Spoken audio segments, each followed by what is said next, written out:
कैसे हो चैंपियंस। इस क्लास में बात करते हैं महात्मा गांधी काशी विद्यापीठ के फर्स्ट सेमेस्टर को करिकुलर पेपर के इम्पोर्टेंट मल्टीपल चॉइस क्वेश्चन के बारे में। तो हमारे पेपर का टाइटल क्या है, फूड न्यूट्रिशन एंड हाइजीन। आप बीए, बीएससी, बीकॉम, बीबीए किसी भी स्ट्रीम से हो, फर्स्ट सेमेस्टर को करिकुलर के अंदर सेम पेपर सबको देना पड़ता है और ये पेपर मल्टीपल चॉइस पैटर्न का होता है। हमने और भी important multiple choice question discuss किए हुए हैं जिनका लिंक आपको डिस्क्रिप्शन में मिल जाएगा, आप उनको भी कंटिन्यू कर सकते हो। ठीक है, चलिए स्टार्ट करते हैं। पहला क्वेश्चन, एनीमिया कितने प्रकार का होता है। तो एनीमिया आपका 2 प्रकार का होता है। विटामिन ए सबसे अधिक निम्न में से किसमें मिलता है। तो घी, नींबू, तेल, गाजर में से गाजर में सबसे ज़्यादा विटामिन ए होता है। ठीक है। वसा की कमी से कौन सा रोग होता है। वसा की कमी से क्वाशीरोरकर नाम की बीमारी होती है। ऊर्जा संग्रह का उत्तम साधन क्या है। कार्बोहाइड्रेट ऊर्जा संग्रह का सबसे अच्छा साधन है। ठीक है। वसा कैसा भोज्य पदार्थ है। वसा मतलब फैट, चिकना होता है तो चिकना ही युक्त पदार्थ है। ठीक है। माँ के दूध में क्या उपस्थित होता है, कोलेस्ट्रॉल। ठीक है, जो जिसको आप बोलते हो ना कि पीला गाढ़ा दूध, तो वो जो पीलापन होता है शायद कोलेस्ट्रॉल की वजह से ही होता है। ठीक है, तो कोलेस्ट्रॉल होता है।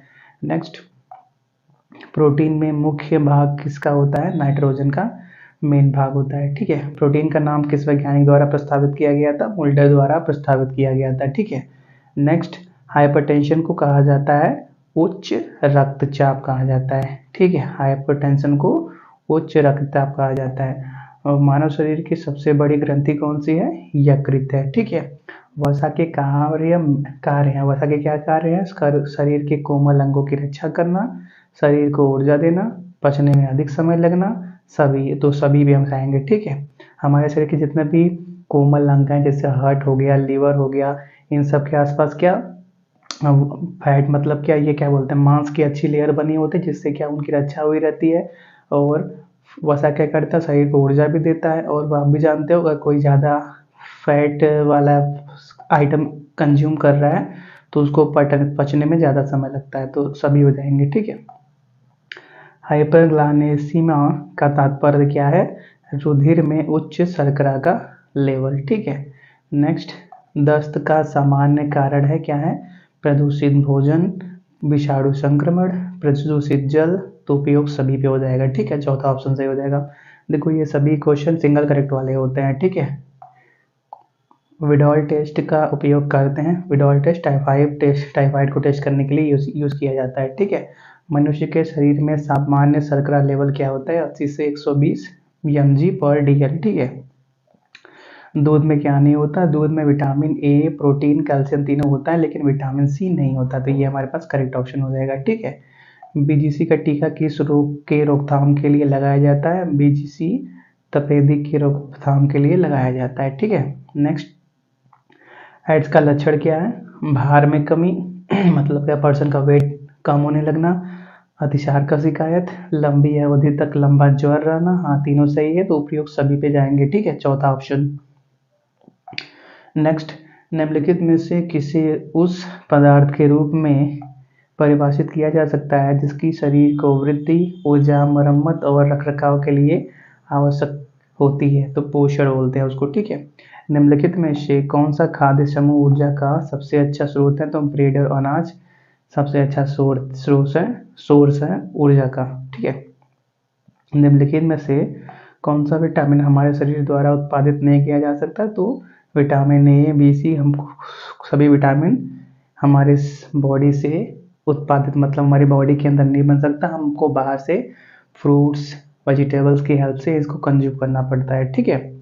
नेक्स्ट, डैश प्रोटीन का सबसे अच्छा सोर्स है। तब दाल और मांस सबसे क्या अच्छा प्रोटीन का सोर्स है। ठीक है।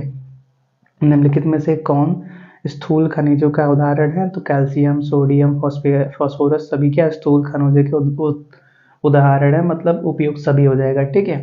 विटामिन ए की कमी के कारण कौन सी बीमारी होती है, रतौंधी नाम की बीमारी होती है। ठीक है।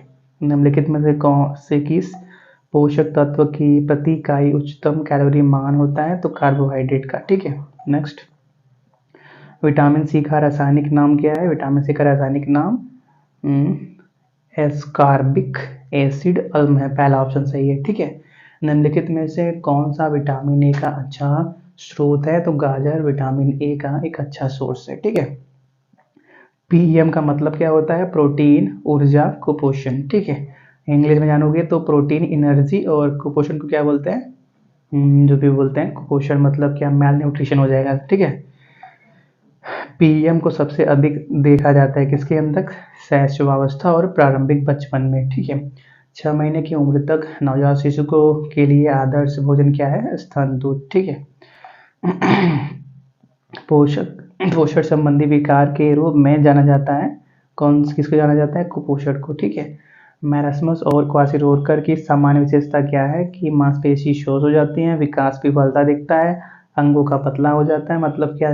बॉडी के कमजोर होने लगता है, हाथ पैर के हड्डियां कमजोर होने लगती है, मतलब सभी सही है तो उपयोग सभी हो जाएंगे। ठीक है, चौथा ऑप्शन सही हो जाएगा। संक्रामक रोग से पीड़ित व्यक्ति को आप रखेंगे, कहाँ रखेंगे? अलग कमरे में रखेंगे। ठीक है, जैसे मान लो कोविड ही कुछ टाइम पहले हुआ था, तो उस टाइम पे पर्सन को क्या वैक्सीनेट मतलब कि अलग से ही उसको रख दिया जाता था, अलग ही रूम के अंदर। ठीक है, तो वही है कि कोई एक पर्सन है जो संक्रमित है तो उसको अलग कमरे में रखा जाए। ठीक है, निम्नलिखित कारकों में से कौन सा अधिक वजन होने का कारण है? आहार शैली मतलब पर्सन कैसा भोजन ले रहा है, अच्छा ले रहा है, शाकाहारी ले रहा है या मांसाहारी ले रहा है और हमेशा ही मांसाहारी ले रहा है, सुबह शाम दोपहर हर टाइम। नींद में कमी, अगर पर्सन कम सो रहा है, ये भी एक बड़ा रीजन है वजन बढ़ने का। जन्म के समय वजन, अगर किसी एक पर्सन है उसका बर्थ के टाइम ही वजन बहुत कम था, मतलब कोई उसको बीमारी थी, तो बाद में भी जरूरी नहीं है कि उसका वजन इंक्रीज हो जाए, बहुत कम चांसेस होते हैं, हमेशा उसका वजन कम ही रहता है, तो उपयुक्त सभी हो जाएगा। ठीक है, चौथा ऑप्शन। नेक्स्ट, निम्नलिखित में से कौन सा कथन सही है? तो अल्पपोषण के कारण वजन कम होता है, हाँ ये बात सही है। ठीक है, चलो, निम्नलिखित में से कौन सा एक गैर संक्रामक रोग है? तो उच्च रक्तचाप एक गैर संक्रामक, संक्रामक मतलब जो क्या बोलते हैं, छुआछूत वगैरह बोलते हैं ना, उससे फैल जाए, तो उच्च रक्तचाप पे तो गैर संक्रामक है। ठीक है, क्वाशिरोडकर किसकी कमी इसके कारण होता है? तो प्रोटीन की कमी से क्वाशिरोडकर नाम की बीमारी होती है। सरल कार्बोहाइड्रेट का उदाहरण ग्लूकोज सरल है, सेलुलोज स्टार्च कॉम्प्लेक्स कार्बोहाइड्रेट है। ठीक है, कैल्शियम की अधिक मात्रा के लिए किशोर को किस खाद्य समूह का सेवन करना चाहिए? डेयरी उत्पादों का सेवन करना चाहिए, मतलब दूध, दही, मक्खन वगैरह। ठीक है, कार्बोहाइड्रेट को एक व्यक्ति के दैनिक कैलोरी का सेवन का 30 से 40% बढ़ाना चाहिए। ठीक है, निम्नलिखित में से कौन कार्बोहाइड्रेट के दो रूप हैं? तो सरल और जटिल कार्बोहाइड्रेट के दो रूप है, सिंपल और कॉम्प्लेक्स कार्बोहाइड्रेट। ठीक है, कार्बोहाइड्रेट का मुख्य उद्देश्य क्या है? ऊर्जा प्रदान करना। ठीक है, जो व्यक्ति समय के साथ बहुत अधिक कार्बोहाइड्रेट खाता है वह निम्न में से पीड़ित होता है, कौन सी बीमारी से? हृदय रोग से पीड़ित हो जाता है। ठीक है, प्रोटीन में व्यक्ति की 20 से 30% दैनिक कैलोरी शामिल होती है। ठीक है, निम्नलिखित में से कौन दो विटामिन के प्रकार है? तो वसा में घुलनशील और पानी में घुलनशील दो विटामिन के प्रकार हैं। ठीक है, निम्नलिखित में से कौन सा घटक हमारे भाजन नहीं भोजन होगा, एक सेकेंड, वेट, चलो, निम्नलिखित में से कौन सा घटक हमारे भोजन में प्रमुख तत्व है? कौन सा है? कार्बोहाइड्रेट भी है, लिपिड और प्रोटीन भी है, विटामिन और खनिज भी है, तो उपयुक्त सभी हो जाएंगे, चौथा ऑप्शन सही हो जाएगा। ठीक है, निम्नलिखित में से कौन सी वस्तु आहारी फाइबर प्रदान करती है? तो कौन प्रदान करता है? सभी, अनाज, दाल, फल और सब्जियां सभी आहारी फाइबर प्रदान करते हैं। ठीक है, निम्नलिखित में से कौन सा हमारे शरीर के लिए आवश्यक सबसे महत्वपूर्ण और आवश्यक खनिज है? तो सोडियम, कैल्शियम, आयोडीन सभी महत्वपूर्ण हैं, तो सभी हो जाएंगे। ठीक है, उपयुक्त सभी, चौथा ऑप्शन करेक्ट हो जाएगा।